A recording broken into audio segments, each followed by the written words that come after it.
The minutes were distributed and look good, and just seeking a motion to approve. Thanks, Denise. Second. Second, Dave, thank you. And all those in favor of approving the minutes, say aye. Aye. Any opposed, abstentions? Minutes are approved. And next up is our recognition, and we have one today. Ken, I met him earlier about his career briefly, but Ken, please come forward and recognize it.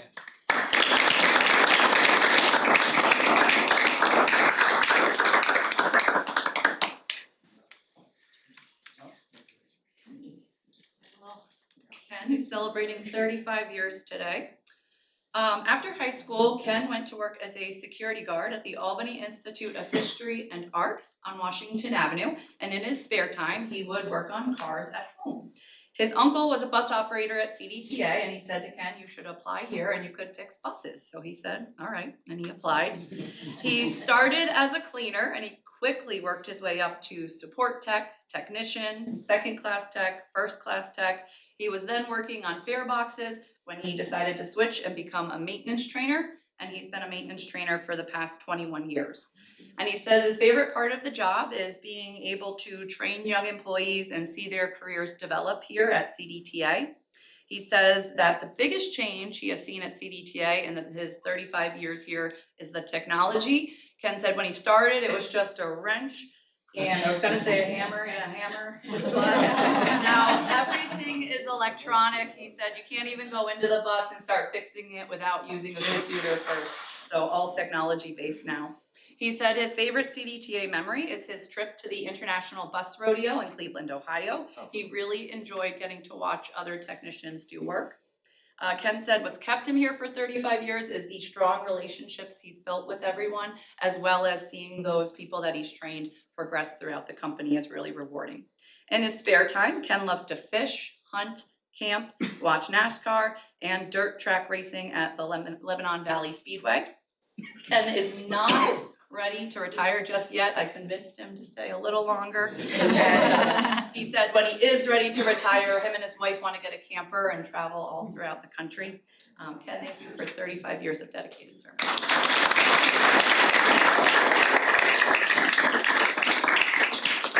I just want to say to me being newer here that, you know, I've had several discussions with Ken, ran him into him out there, and I think he really exemplifies the term leading by example out there. You know, we can't thank you enough, so. Yeah.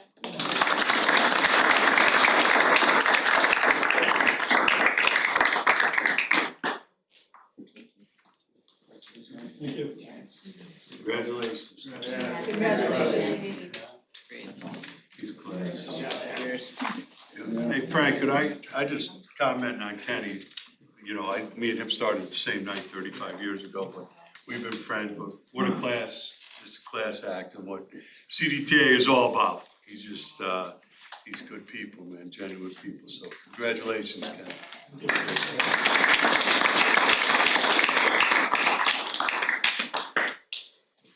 Yeah, that's what employees like Ken make the organization what it is day in and day out, and we appreciate your service once again, Ken. Next, we'll move into the committee reports, and I'll provide the board operations committee for Jamie. We have one consent agenda item for the board. The item this month is with respect to retaining the consulting firm TransPro in support of the CEO's transition with CDTA. The scope of work will collaboratively engage the CEO, board of directors, and the leadership team to better recognize the core competencies and characteristics of CDTA and clarify the operational structure to achieve clear organizational success outcomes. Everyone will be part of this process. The capstone will be the board retreat in November, and the resolution retains TransPro Consulting of Tampa, Florida for $78,467. And at this time, we need a motion to approve that resolution. So moved. Denise, thank you. A second, Peter? Are there any abstentions or nays? I have to abstain. Yes, okay. Record note that, the abstains. All those in approval of the resolution say aye. Aye. The resolution is approved. And then we had two administrative discussion items. We previewed the agendas for the month's committee meeting and today's board meeting. Staff previewed the next phase of the service rebalancing plan, starting with the November pick. More to come on this during the October committee meetings. The next meeting of the committee will be Wednesday, October 15th, 2025 at 9:15 a.m. at 110 Waterville Ave or via Microsoft Teams. So that concludes my report unless there's any further questions or comments. Seeing none, we'll move on to Performance Monitoring Audit Committee, and Peter will provide that to the board. Great, thank you. Yes. Before I start, I just wanted to say thank you to everyone who attends those meetings, and the information we get at these meetings is so important and so appreciated, at least by me and anyone who's there, so thanks. We have a couple administrative discussion items and then some monthly reports. I'll start with the administrative discussion items. We met on September 17th here. We started with the August service changes. Chris Desney provided an update on the August service realignment. Stakeholder outreach was proactive and stop relocations were communicated in advance. Complaints were made low, only 22 in total, with 12 tied to service changes, which is pretty darn good. Field monitoring showed buses operating within capacity, delays were minimal, and increased student demand was handled using articulated buses. On-time performance dipped slightly. Looking ahead, schedule adjustments, enhanced operating training, and targeted bus assignments are planned for November. Continued monitoring and engagement will guide the next round of service changes with board review scheduled for October. We have the triennial review update. Melissa provided an update on the triennial review, which was conducted by the DMP Group, a federal contractor, following a site visit in June of this year. The review covered 23 areas, 20 of which applied to CDTA, and 3 findings were identified. Modification, the first one being modification needed in FFR reporting for unliquidated obligations, obviously. A separate lease agreement was required for theater service vehicles operated by Upstate Transit. ADA reporting for equivalent flex service was incomplete. I think just needed to be revised the way we did it. All findings were cured or resolved before the final report was issued in late August. So congrats to the folks, minimal findings and quick resolution, which is exactly what we want. Now on to the monthly management reports. The management report, Trish Cooper provided us with monthly management report for August.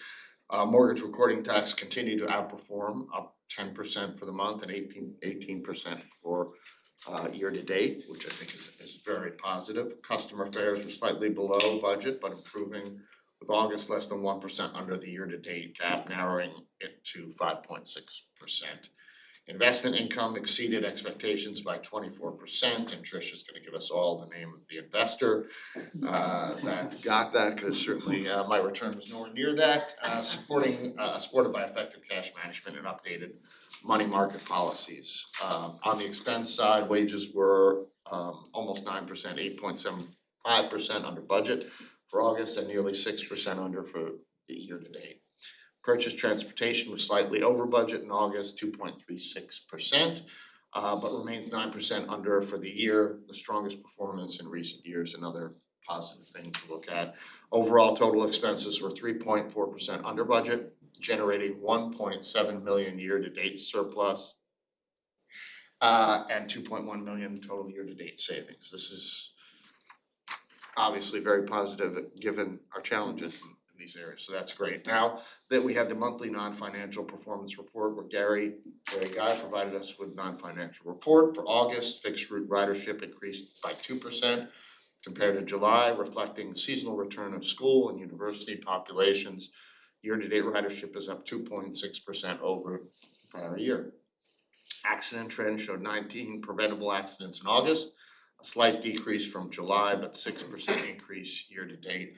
Non-preventable accidents rose to 23, up 13% year-to-date. Star Paratransit Services saw 2% ridership increase month over month and 8.4% growth year-to-date. And Star on-time performance dipped slightly by 0.3% in August, but remained up 10.3% year over year. And those were the reports that were delivered during the session. Our next meeting will be on Thursday, October 23rd, here and or on Teams. But again, I want to reiterate how valuable these are from an educational standpoint for those who attend. For anyone who, a board member that wants to drop in, if they can, it's very helpful. So thank you. Thank you, Peter. Excellent report and good month as far as the mortgage tax, et cetera. Yes, we're making a positive move. Next up is the Community and Stakeholder Relations Committee, and Dave is going to provide that to the board. Thank you. Yeah. The committee met on September 18th at 11:15 here at 110 Waterville Avenue via Microsoft Teams. Staff provided reports on internal town hall meetings and shared the earned media and community engagement report with us. Emily DeVito provided an update on our recent employee town hall meetings that were held in Schenectady, Troy, and Albany. We held 9 town hall meetings in August to give employees a chance to hear what our organizational priorities are and how they are contributing to the success of CDTA. The CEO leadership team, directors, and superintendents were in attendance to hear feedback and answer any questions.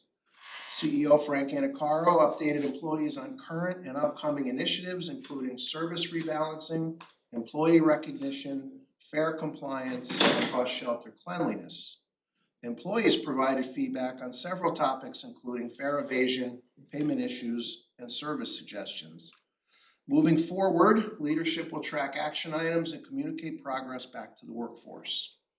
A meeting will be held in Glens Falls after trolley season wraps up so that we can engage with employees in that division. Jamie Caslow provided the earned media and community relations report. Over the last month, we sent 4 press releases and earned 15 placements from television, newspapers, and radio with an estimated value of $15,000. Stories included our new bus route connecting Glens Falls to Saratoga, the launch of our pilot scooter program in Albany, and our fare compliance campaign called Respect the Ride. We held a 9/11 ceremony on September 11th to mark the 24th anniversary of the attacks on the World Trade Center. Albany Fire Chief Joe Gregory and members from his department participated, along with our Troy Superintendent Joe Landy, who was deployed to New York City after the attacks. Dozens of employees attended as well. It was a great event. So thank you for doing that. Our social media channels continue to increase in followers. Our largest increase was on LinkedIn. Top posts for this reporting period were about the nature bus and the recent visit by FTA Administrator Mark Molinaro, who came to CDTA. Looking ahead, we will participate in the 10th anniversary of the American Cancer Society's Men Wear Pink campaign, where we will unveil a new bus design to commemorate the milestone, host the annual Pink Bus Poll on October 17th, and participate in the New York State Public Transportation Association Conference in Saratoga Springs. Next meeting of this committee will be on Tuesday, October 23rd at 1 p.m. at 110 Waterville Ave and via Microsoft Teams. And that concludes my report. All right. Thank you, Dave. Any questions or comments for Dave regarding the report? Seeing none, we'll move on to the Strategic and Operational Planning Committee report. We have one consent agenda item for the board, and that's to approve our transit development plan. Chris Desney provided an update on the 2025 Transit Development Plan, TDP. The TDP sets out CDTA's vision for improving transit service quality quality, reliability, and accessibility over the next 5 to 10 years. Building on the 2013 plan, this updated TDP incorporates lessons learned, community feedback, and evolving mobility needs. The multi-year planning process included data-driven analysis of existing conditions, infrastructure, and demographics, as well as extensive stakeholder outreach. Key challenges identified were high costs for star and flex service, seasonal limitations of cycle, workforce shortages, and the need for service and infrastructure updates. Public input emphasized priorities such as increased fixed route frequency, expanded flex and drive service, and high satisfaction with cycle. Recommendations include service realignment, new flex models, expanded star dispatch, year-round cycle service, and improved drive vehicle availability, all guided by clear performance standards. At this time, we need a motion to approve the CDTA 2025 Transit Development Plan. Thanks, Georgie. We have a second, Jackie, thank you. I would like to commend Chris and staff and everything for a detailed TDP plan that they put together, very comprehensive and well put together. All those in favor of the motion say aye. Aye. Any opposed, abstentions? The resolution is approved. Question, will Yes. that be available then on the website, the new updated version? So the Yes. public can Chris. see it as well? Yes, yes. Thank you. Chicken, And yep. we'll put out a release today. It was approved. The committee also had 2 administrative discussion items. The first was to review the November realignment changes. Chris Desney provided a review of the next phase of changes for the realignment campaign. We continue to monitor the progress of the August changes, which based on initial feedback are going very well. At the same time, we are designing additional enhancements for the next pick.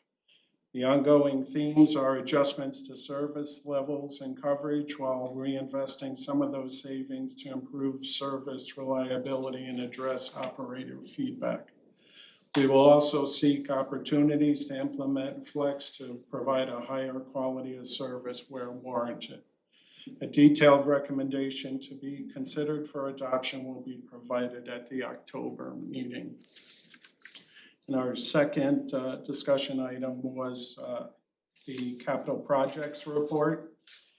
Jeremy Smith provided a review of recent and ongoing capital projects emphasizing facility upgrades and transit improvements.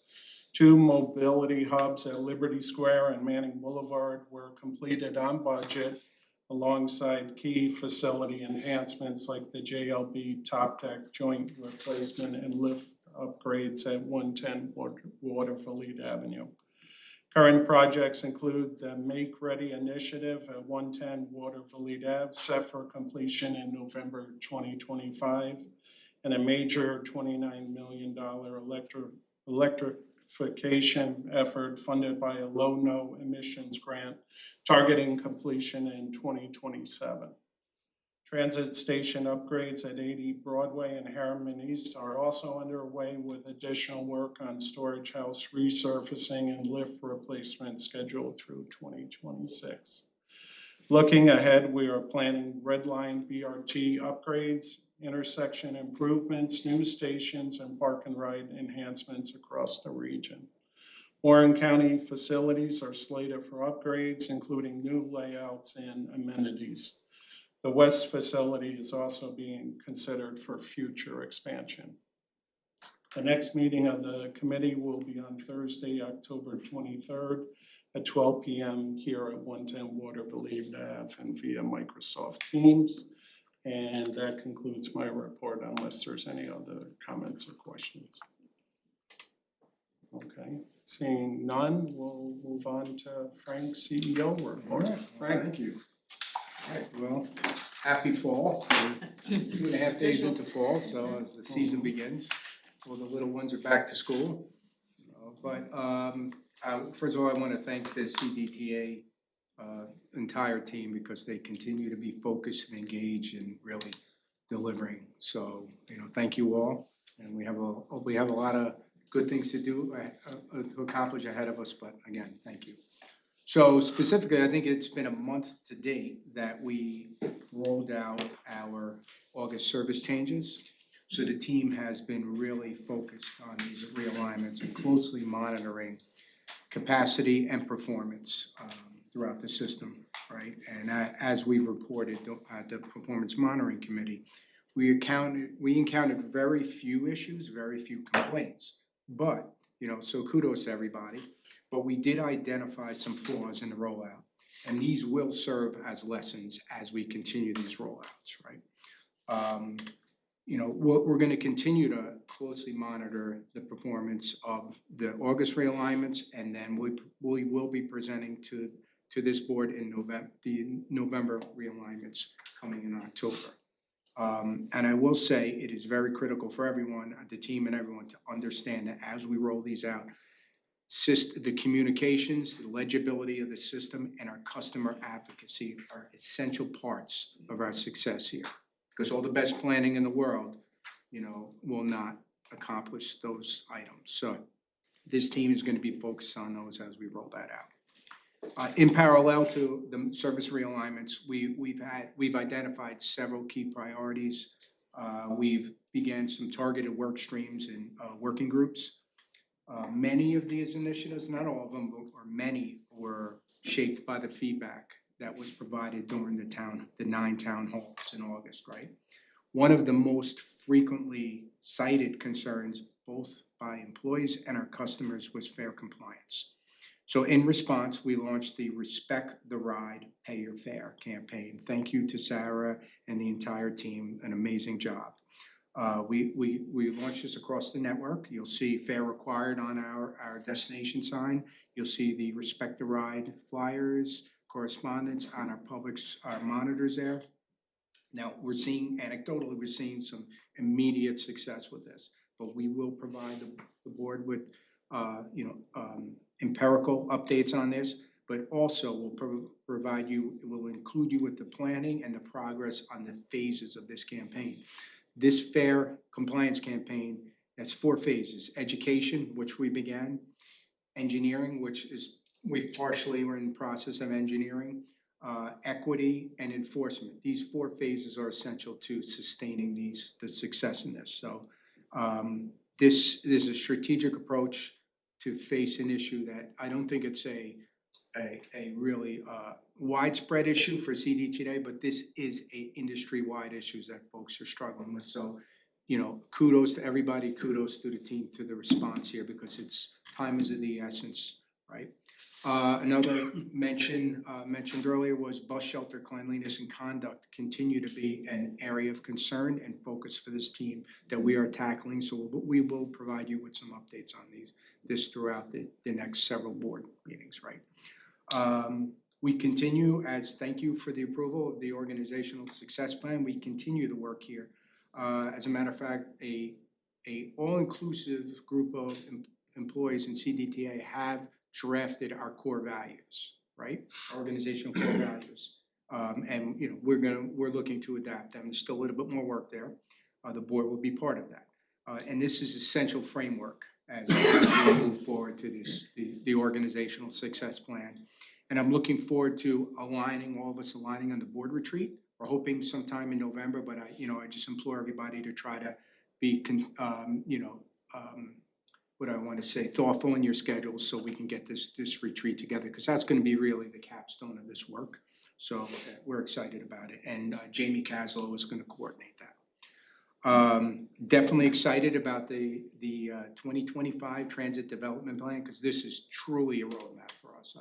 Again, Chris, Mike, Ethan, the whole team, fantastic job here. Thanks for everybody in this room who reviewed the plan, provided feedback and diligence on it. So, this is looking forward to getting that out there to the public. And then, I'd be remiss to say, overall, we remain satisfactory financial position, but we are very cautious and deliberate in that area, and we're gonna continue to be very diligent in that area. So, you know, as we enter into the next and begin our budget development for the fiscal year 2027 and onward. And really just to regurgitate some of the things that David had mentioned, Friday, we're kicking off the 10th anniversary for the Men Wear Pink campaign. It's right here at 10 a.m. So if anybody's in the area who wants to join, we'd love to have you. The bus poll is scheduled for October 17th. And the NIPTA annual conference is October 27th through the 29th. So, you know, certainly we'll be happy to coordinate board attendance to that. And that concludes my report. Any questions, I'll be happy to answer. Any questions? Yeah, thank you, Frank. Thank you. Yeah, any questions or comments for Frank regarding his report? Seeing none, we'll move on to any board member comments about today's board meeting. Just wanna congratulate Dave Stackrow again. Absolutely, Yeah. absolutely, Dave. Board member of the year. Just in case if you Yeah. haven't noticed. Brought it back from Boston, right? Yes, yes. Chris brought it back in his pickup truck. Nice. I wondered how it got back here. If people are looking, saying, boy, these groupies will do anything. That's true. Yeah. the meeting and just put that here. No. Thank you all. No, Yeah, I appreciate it. well Thank you. Right. Well deserved. Yeah. Yep. All right, so next on the agenda, seek a motion for us to go into executive session. So moved. Thanks, Dave. Thanks, Denise. Okay.